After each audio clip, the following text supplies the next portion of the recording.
జలప్రళయం రాబోతుంది, మార్గం ఓడ, జలప్రళయం రాబోతుంది, మార్గం ఓడ, రండి ఓడలోనికి ప్రవేశించండి లేదా పోతారు. బ్రతుకులు మార్చుకుని ఓడలోనికి ప్రవేశించండి లేదా పోతారు అని 100 సంవత్సరాల పాటు ప్రపంచానికి మాటలు వినబడ్డాయి. దేవుని మాటలు ఎవడు లెక్క చేయలేదండి.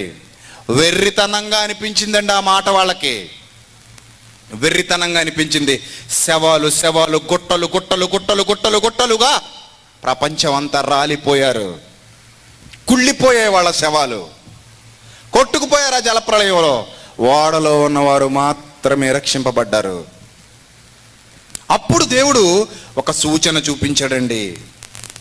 అప్పుడు దేవుడు ఒక సూచన చూపించాడు. జలప్రళయం అంతా ముగిసిపోయిన తర్వాత, జలప్రళయం అంతా పూర్తయిపోయిన తర్వాత దేవుడు ఒక సూచన చూపించాడు. ఆ సూచన మీరు ఏంటో జాగ్రత్తగా ఇప్పుడు చూడగలిగితే ఆదికాండం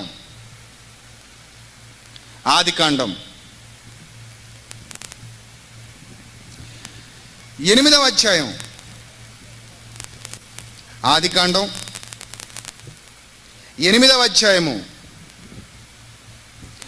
8వ వచనం నుంచి 9వ అధ్యాయం, క్షమించండి, ఆదికాండం 9వ అధ్యాయము 12వ వచనం నుంచి చూద్దాం.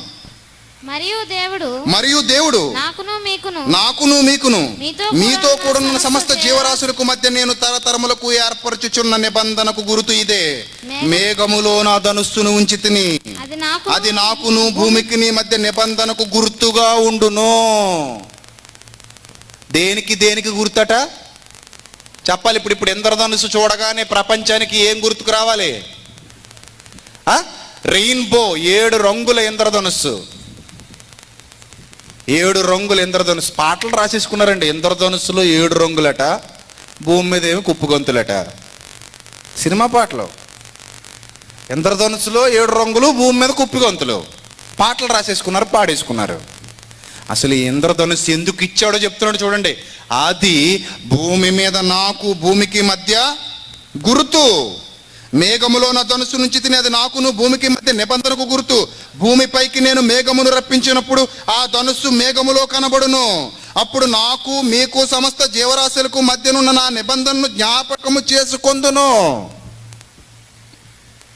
అంటే గతంలో జలప్రళయం వచ్చింది, అప్పుడు మనుషులు మార్గాన్ని చెరిపేసుకున్నారు.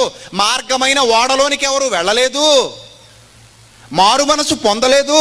కాబట్టి ప్రకృతి నాశనం అయిపోయిందని బైబిల్ చెప్పింది. దాన్ని ఊరికే కాకుండా రుజువు కూడా చూపించాడు దేవుడు ధనుస్సు ద్వారా.